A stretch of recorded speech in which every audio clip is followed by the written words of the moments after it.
How's your dopamine doing? You know what I'm talking about. That hollow feeling, like someone reached inside your chest and switched off the power. You're scrolling through your phone, scanning 100 different videos, fingers twitching from one app to the next. Instagram, YouTube, TikTok, back to Instagram. But here's the thing, nothing hits, nothing lands. It's like watching the world through frosted glass. Muted, flat, distant. You're tired, but you can't stop. You're bored, but nothing interests you. And somewhere deep down, you know something's broken. You just don't know what. Let me tell you what's happening. And more importantly, let me show you how to fix it. I work with people every day who describe this exact state. They come to me burned out, anxious, unable to focus. They tell me they feel like their brain is running on fumes. And they're right. Because what you're experiencing isn't laziness. It isn't a lack of willpower. It's neurochemical exhaustion. I know what you're feeling right now, sitting here with me. That itch, that tension, the urge to skip ahead, to speed this up, to find the quick fix and move on. You've got a million other things to watch, 100 tabs open. Your attention is currency and you want to spend it fast. But I need you to stop, right now. This is going to be slow, deliberately slow. It's going to be exactly what your dopamine-starved brain hates. I'm going to talk calmly. I'm going to pause. There won't be jump cuts or explosions or manufactured urgency. Why? Because your brain doesn't need more noise right now. It needs a brake pedal. So slow down with me. Breathe. Today, I'm going to teach you how to manage the dopamine crisis we're all drowning in. But we're doing this on my terms. Let's start with something we all recognize. The dopamine hole. It's that moment when you're consciously searching for rescue. You need something, anything, to fix how you feel. So you jump from YouTube to Shorts to TikTok to Instagram. For an hour, maybe two. You're hunting for that one video that'll flip the switch. The one that'll inject you with motivation so you can finally tackle that project you've been avoiding for weeks. Here's the bad news. It doesn't work that way. In reality, every video you watch, even this one, is draining what little energy you have left. You're running on vapors, and you've fallen into what I call the dopamine hole. It's a state where you're chasing a rabbit you'll never catch. You're pursuing cheap pleasure, scrolling, sugar, maybe something harder, but nothing satisfies. And the more you chase, the further away everything meaningful feels.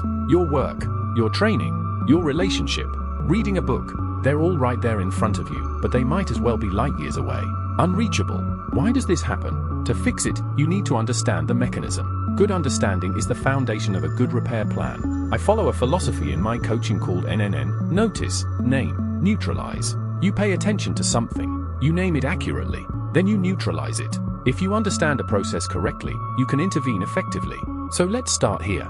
For years, the self-improvement world has been repeating garbage about neurotransmitters. Right now testosterone is trendy among men, and dopamine is trendy for everyone. People call dopamine the pleasure molecule, and that's complete nonsense. Anyone familiar with scientific literature has known this for at least 20 years. Dopamine doesn't create pleasure, though it is part of what we call the reward system. Dopamine drives wanting, motivation, pursuit, anticipation. Scientists ran a brutal but enlightening experiment back in 1998. They damaged the dopamine systems in rats. And you know what happened? Those rats still felt pleasure when sweet syrup hit their tongues. They licked their lips in delight, but they wouldn't walk to the bowl. They starved to death with food an inch from their noses. They had liking, but they'd lost wanting. You're a bit like that rat. You still have the capacity for liking. If something enters your field of awareness, you can enjoy it, but you've lost the wanting. And it gets worse. Your brain operates on something called reward prediction error. A study in 1997 showed this clearly.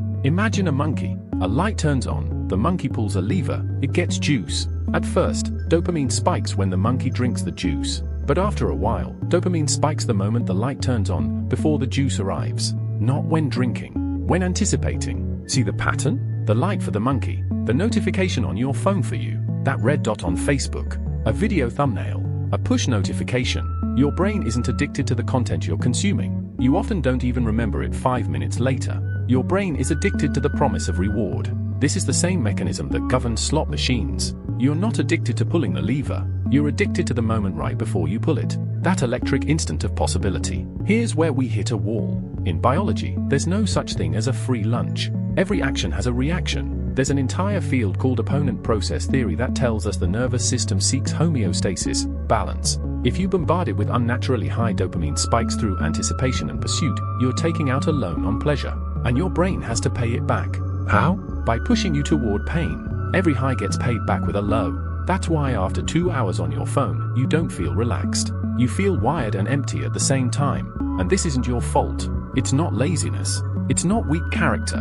You're not broken. This is biology.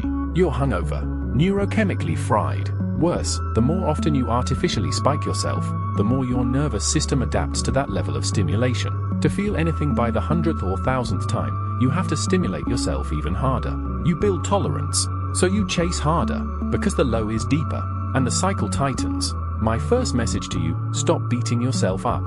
Shame won't help here. How can you be ashamed of your own biology? Understanding will help, because if this is a neurochemical process, it can be slowly repaired. Partially. It won't be pleasant, but it's real. Step 1, stop digging the hole deeper. There's an old rule. If you find yourself in a hole, stop digging. Every minute you chase cheap stimulation, the hole gets deeper. Your first move shouldn't be some heroic burst of productivity. That's a trap. Your first move should be boredom, not radical boredom. I'm talking about small gestures. Don't sit on the toilet with your phone. Simple. Turn off your phone in the evenings. Dedicate an hour to quiet reading. When you're waiting for the elevator or the subway, don't scroll, look around. Practice being assertive with the biggest distractor that exists, your smartphone. This requires real training. Consciously stepping away from hundreds of stimuli. This is actual training for climbing out of the dopamine hole. I sometimes break this down into sensory destimulation. It works especially well for neurotypical people. You can ask yourself about each sense. How can my eyes rest right now? How can my hearing rest? What about smell, taste, touch? Start with turning down the volume on an overstimulated brain. Find 1 or 2 key areas to improve. Don't try to fix everything at once. This takes patience and it can't be a dopamine detox. Because detoxes don't work. Not long term. You'll feel better temporarily. Absolutely. But you won't build a new routine. It's not sustainable training. It's cutting off your hands. You can do it for 2 weeks. But then what? You haven't changed anything fundamental. Dopamine will always be in your system. You'll always want things. You won't reset your brain this way. You might help yourself a bit, sure, but it won't create lasting change. And it can hurt you, because this kind of self-amputation has an auto-aggressive component to it. The most common excuse I hear, but I like reading. I like staying informed. I like knowing what's happening in the world. How can I not be up to date? And I ask calmly, does the world collapse if you're not up to date for one day? The world will manage without you staying current on every war, conflict, political battle, and tragedy. And so will you. The most important thing is to stop digging deeper. Step 2. One small win. This might sound like a tired cliche, but that's exactly why it's so easy to ignore. Almost nothing in your life will change overnight. Not tomorrow. The change will be so minimal at first that you won't even notice it. Only over a month or a quarter will you see a real difference. And even then, it'll be a difference scattered among errors, setbacks, failures. That's why you focus on just one thing, but you do it assertively, consistently, and well. Think of it as a single spark each day. Over a month, it builds temperature, it builds momentum. There are several strategies for achieving one small win. Most often, it's about being assertive with your inner voice. That voice that says, this is pointless. Sit down. This isn't enough. It's incomplete. Why bother? Learning internal assertiveness, dialoguing with your inner critic, is real training in arguing with your own negativity, your sense of failure, your urge to quit. But one small step at a time. You won't undo everything, but one thing is enough.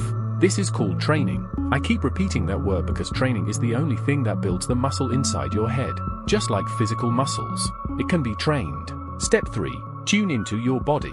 I've always struggled with this personally, because many people, myself included, when frustrated or stuck in a dopamine hole, function from wall to wall. Either I'm numbed by some activity, or I'm physically on a low. Either I don't feel much of anything, or I feel wrecked, and the body gives clear signals to tune in. This works both immediately and long term. Immediate strategies for grounding, or what I call clearing your head, are simple. Leave the room for a few minutes and walk. Just walk. Go through a doorway. It's like passing through a portal. Everything shifts. If you're stuck mentally, leave, walk, return. Splash cold water on your face. Quick reset. A few shoulder rolls, deep breaths, a set of squats or push-ups, something that shakes the whole system. Or breathing exercises, gentle ones. I like exercises related to body scanning, where you breathe and practice returning to yourself.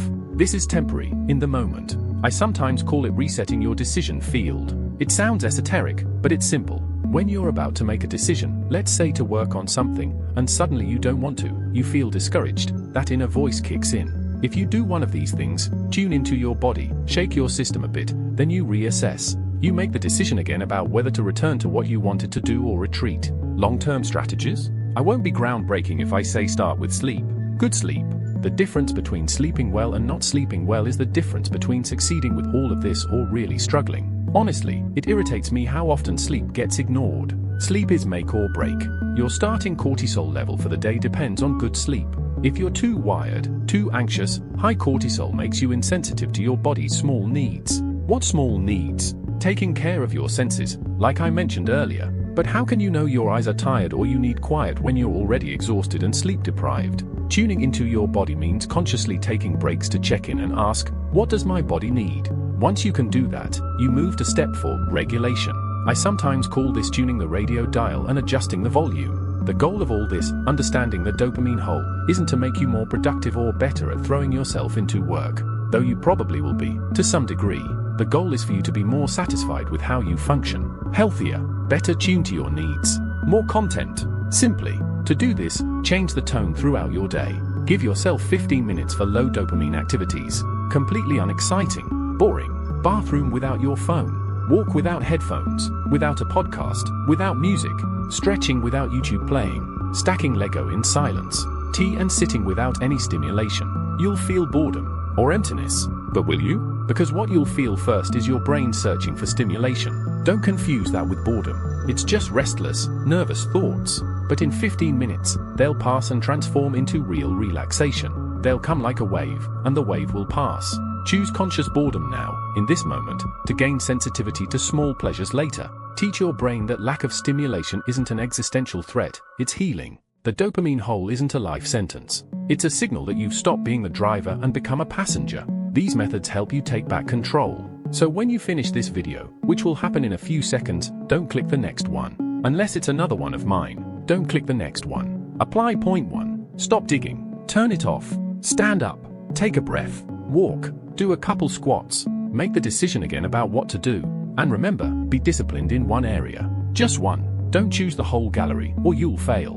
And take care of your sleep. I hope you learned something about dopamine. I hope you found value in what you saw here. Subscribe for more slow, deliberate content. And I thank you for your time. Stay exceptional.